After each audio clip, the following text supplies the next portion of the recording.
What if the Bible you know isn't the whole story? What if there are ancient texts, hidden, forgotten, or even suppressed, that offer deeper insight into the mysteries of creation, the actions of angels, and the secrets of the heavens?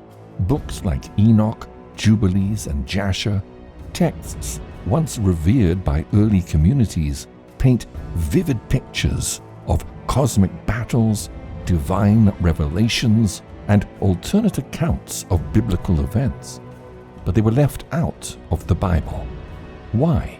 And what do they reveal that the canon does not? In this video, we'll dive into these forgotten texts, uncovering their hidden stories, exploring why they were excluded, and discovering the mysteries they still hold for those bold enough to seek them out.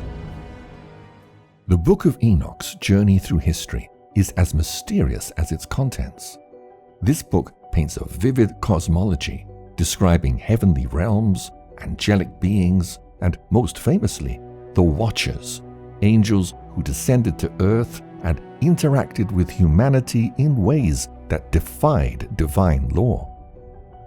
Attributed to Enoch, the great-grandfather of Noah, it was widely read and revered in certain Jewish communities during the Second Temple period. However, it was ultimately excluded from the Jewish canon and later from most Christian Bibles.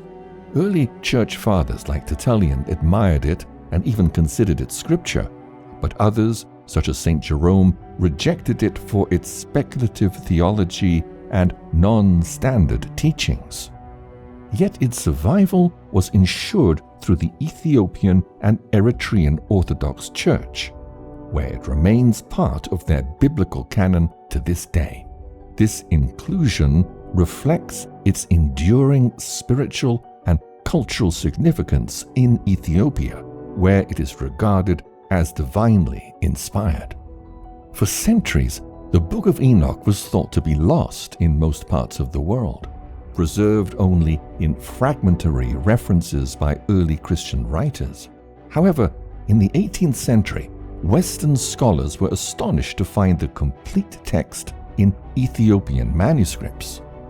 Later, fragments of Enoch were unearthed among the Dead Sea Scrolls, confirming its use by Jewish sects such as the Essenes, who were known for their apocalyptic beliefs.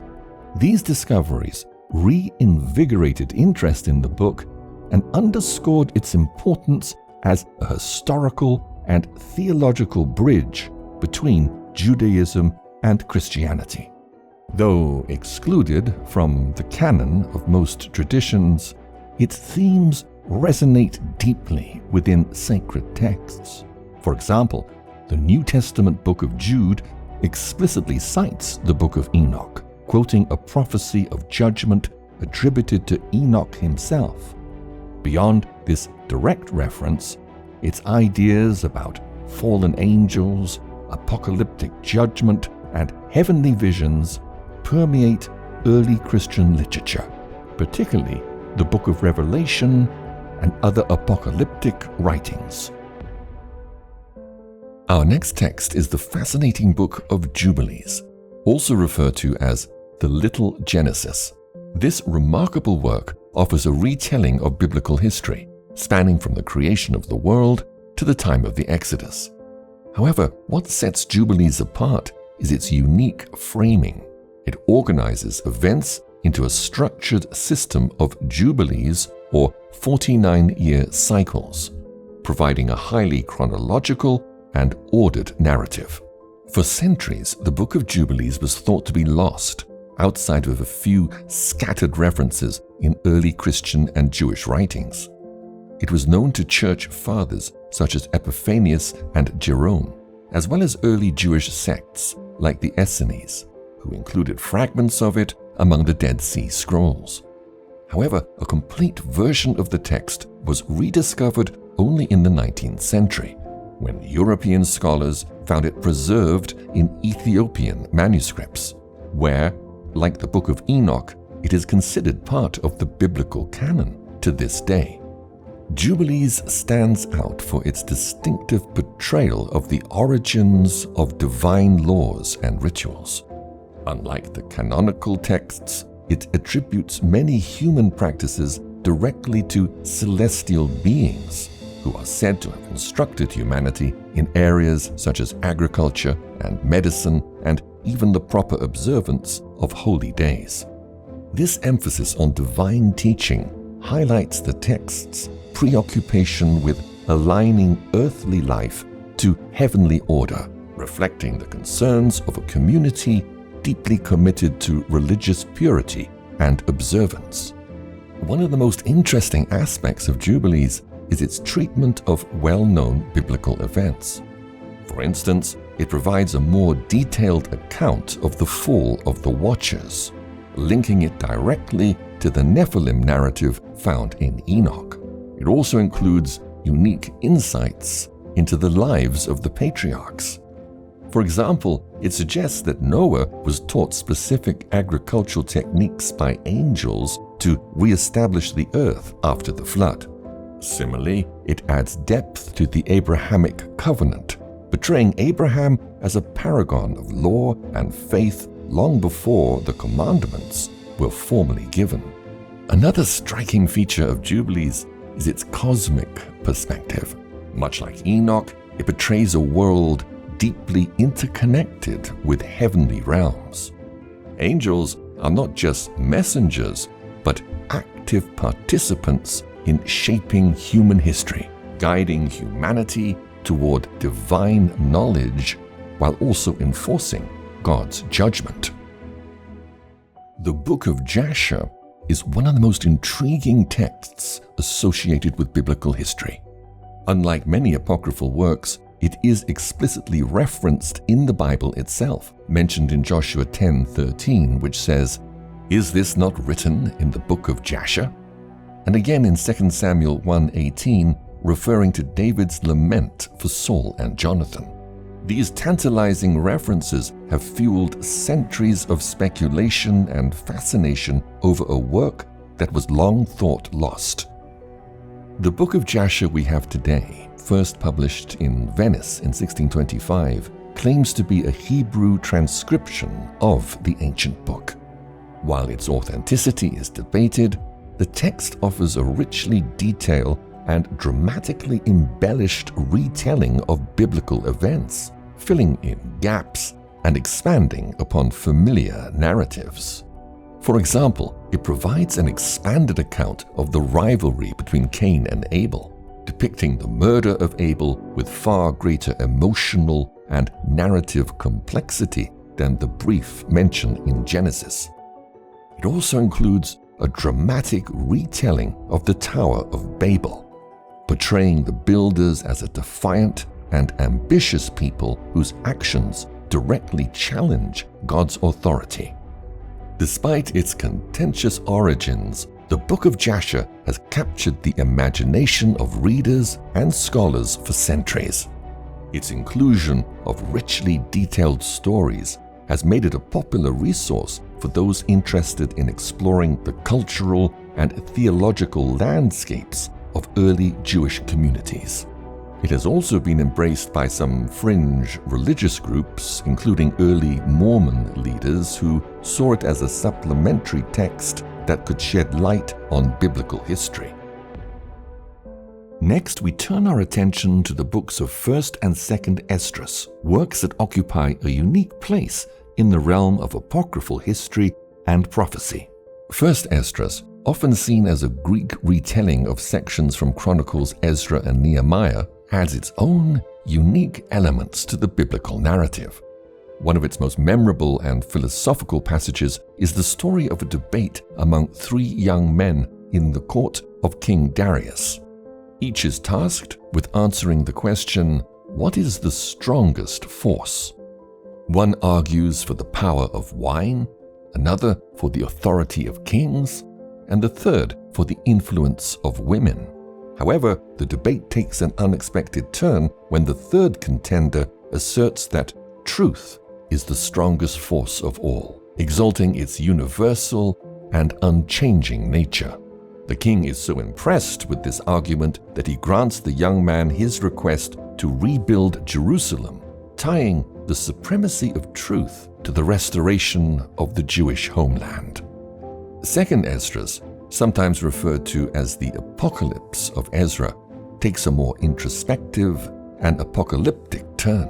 Written in the wake of the destruction of the Second Temple, it grapples deeply with questions of divine justice, human suffering, and the meaning of history.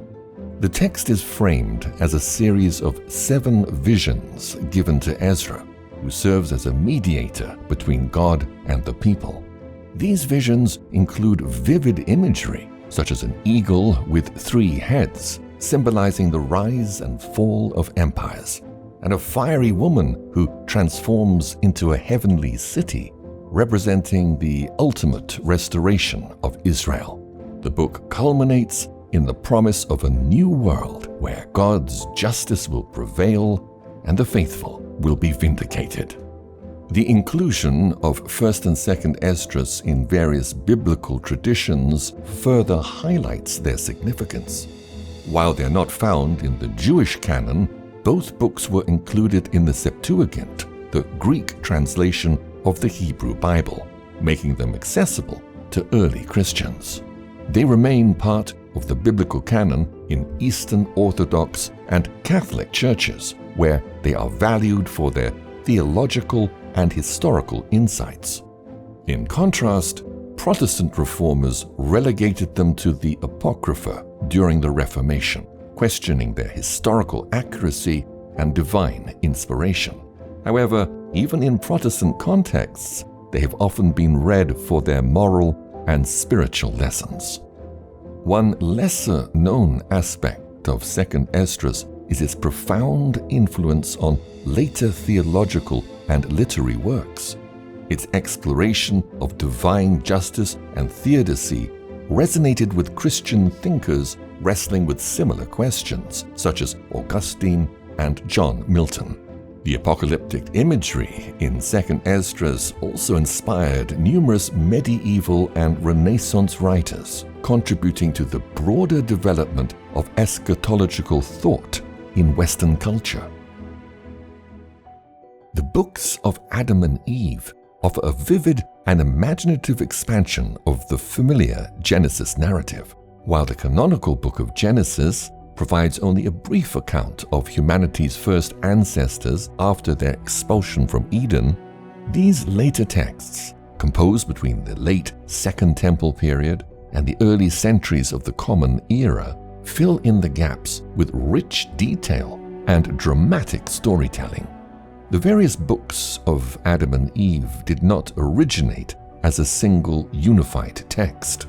Instead, they emerged and evolved over centuries.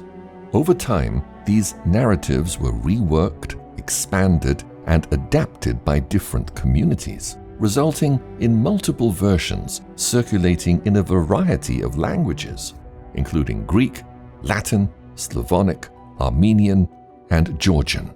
Central to these texts is the portrayal of the immense hardship and sorrow experienced by Adam and Eve once they find themselves barred from paradise.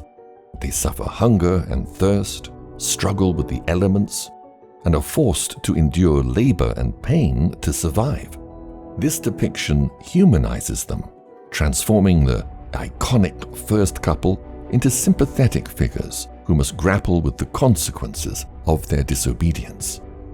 In these stories, we witness the earliest humans wrestling with themes of repentance, moral responsibility, and the hope of redemption. One of the most striking elements in the books of Adam and Eve is their distinctive portrayal of Satan's motivations and enmity toward the human race. Unlike the brief and enigmatic serpent of Genesis, here Satan's role is expanded into that of a proud and fallen celestial being who refuses to bow before Adam, God's newly created image-bearer. The root of Satan's hatred is not a simple desire to tempt or lead astray, but a deep-seated indignation at the idea of honoring a creature formed from dust. Thus, the books of Adam and Eve provide a rich, mythic backdrop that explores the origins of evil and the cosmic dimensions of the human story.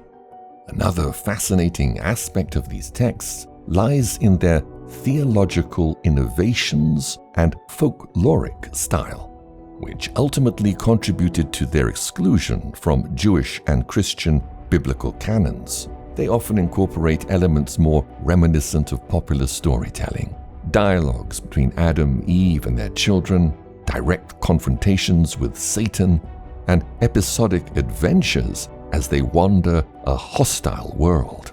This narrative flair, combined with a theological perspective that expands beyond the sparse contours of Genesis, positioned them firmly in the category of pseudepigrapha, works attributed to biblical figures but written centuries after their purported authors had lived. First and Second Maccabees offer a passage into a pivotal era of Jewish history, set in the 2nd century BCE. These texts chronicle the Maccabean revolt led by the priestly Hasmonean family who rose up in defiance of oppressive measures that threatened to eradicate Jewish religious practices. The story they tell is not merely one of warfare and political maneuvering, but of a community grappling with its very soul, striving to preserve its faith against the encroaching tide of foreign customs. Although both books cover similar ground, each presents its narrative with a distinct style and emphasis, thus enriching our understanding of this transformative period. First Maccabees, originally composed in Hebrew, though surviving mainly in Greek, reads much like a careful historian's record. It highlights the political and military aspects of the revolt, providing detailed accounts of battles, alliances, and treaties. This meticulous chronicle begins with the misdeeds of Antiochus and follows Mattathias and his sons, including Judas Maccabeus, as they rally against religious persecution. Within its pages, we find the roots of the festival of Hanukkah in the rededication of the temple, a moment that symbolizes not only military victory, but spiritual renewal and the restoration of Jewish worship. Second Maccabees, by contrast, is a more selective and theologically charged narrative, likely an epitome of a now lost 5-volume work by Jason of Cyrene. It focuses on key episodes that illuminate deeper truths about faith, perseverance, and divine justice. The famous account of 7 brothers and their mother who choose death over violation of the law resonates through centuries of religious thought, reflecting a hope that the righteous will be vindicated and rewarded in the world to come. Despite their importance in understanding the period's political, religious, and cultural tensions, First and Second Maccabees never became part of the Hebrew Bible. Both are preserved in the Greek Septuagint, suggesting that their initial audience included Jews accustomed to Greek language and thought. Eventually, they found a lasting home in the Catholic and Eastern Orthodox canons as deuterocanonical books, cherished for their spiritual insights and historical significance. In contrast, Protestant traditions place them in the Apocrypha, thus assigning them a different level of authority.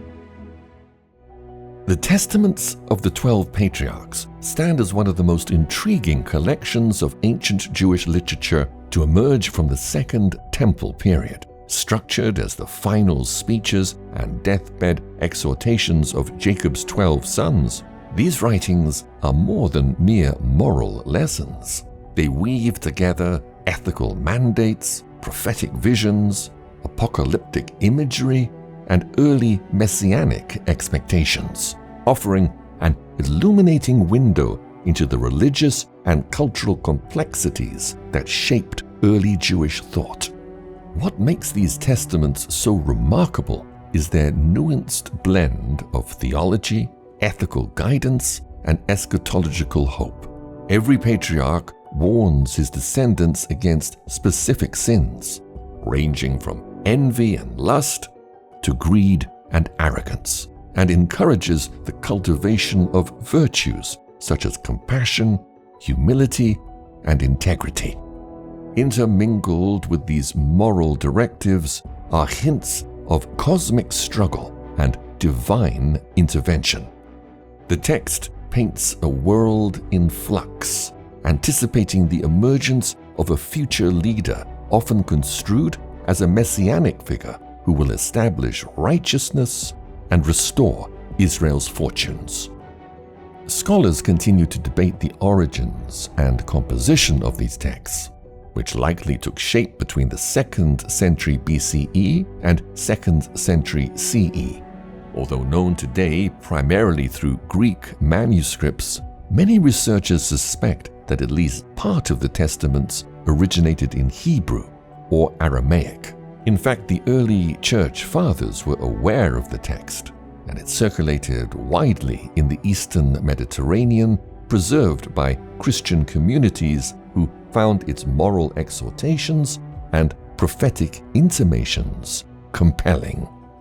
One of the most fascinating developments in the modern study of the Testaments came with the discovery of the Dead Sea Scrolls in the mid-20th century. Among these ancient manuscripts, scholars identified fragments of texts that bore a striking resemblance to part of the Testaments. While not exact copies, these parallel writings reveal that similar traditions, themes, and literary genres were circulating among Jewish sects like the Essenes at Qumran. This connection reinforces the Testament's significance within the broader religious and intellectual landscape of Second Temple Judaism. They are no isolated oddity, but a part of a vibrant tapestry of beliefs, debates, and literary creativity defining Judaism at a time of political turmoil and religious ferment. Now that we've explored these often overlooked books, it's clear that religious thought and spiritual inquiry have always been more diverse than the well-known scriptures suggest. As we close this chapter, we can appreciate that these lost texts add richness to our spiritual heritage. They prompt us to keep asking questions, to remain curious, and to remember that wisdom can be found in many places, even beyond the familiar pages of our sacred books.